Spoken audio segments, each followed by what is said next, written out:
Sir नमस्कार. Sir आपलं नाव?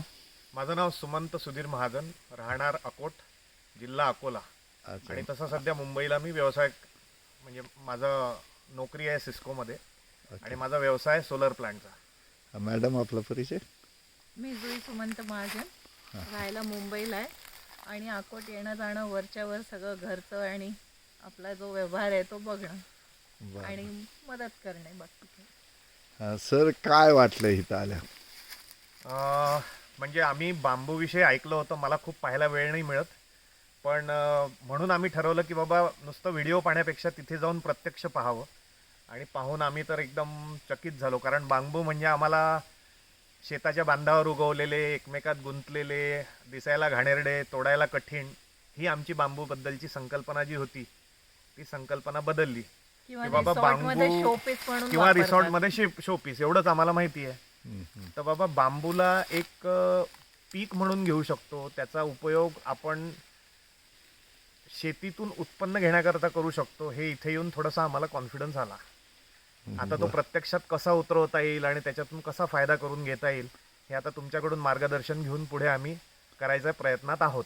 म्हणजे आमचा जो हे होता की हे करावं की नाही करावं, ते हळूहळू आता पक्क होत आहे की नाही आपल्याला हे करायला पाहिजे.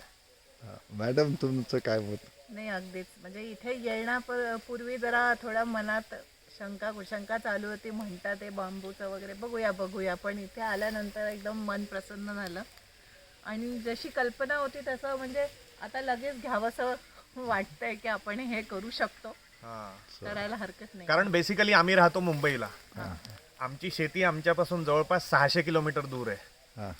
अशा प्रकारचं शेत आपण कसं करावं, आणि शेत पण कमी नाही आहे, 30-35 एकर शेती आहे आणि त्याच्यातून उत्पन्न म्हणाल तर तेवढं नाही आहे. तर आणि तिथे कपाशी कसं, सारखं या सगळ्या पिकामध्ये की नाही मजूर वगैरे सगळाच प्रश्न. आणि गव्हर्नमेंटच्या पॉलिसीज मुख्य म्हणजे गव्हर्नमेंट कधी कापूस घेणं चालू ठेवतं, कधी बंद करतं, आणि कापसाचे भाव पडतात, कधी वाढतात. आता केव्हा विकावं केव्हा नाही विकावं, त्याच्यात कधी फायदा होतो कधी नुकसान होतं. आणि इफेक्टिव्हली 30 एकरमधून बघायला गेलं तर कापसातून हातामध्ये 5-7 लाखच रुपये राहतात. मग हे सगळं इकॉनॉमिक्स काही त्याच्यावर पटत कीड नाही वगैरे आहे. हा प्रकार पण आणि खूप त्याच्यावर असतो. कीड फवारण्या, म्हणजे तो जो खर्च आहे तो खर्चाचं आणि त्याच्या उत्पन्नाचं सगळं जर विचार केला तर ओव्हरऑल हातामध्ये 5-6 लाख रुपये, जास्तीत जास्त 10 लाख रुपये चांगला सीझन असला तर याच्यावर पैसे राहत नाही.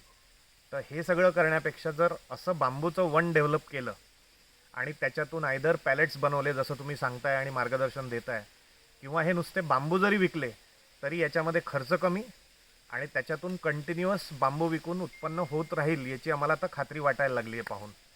चालतंय ठीक आहे. Thank you sir. थँक्यू.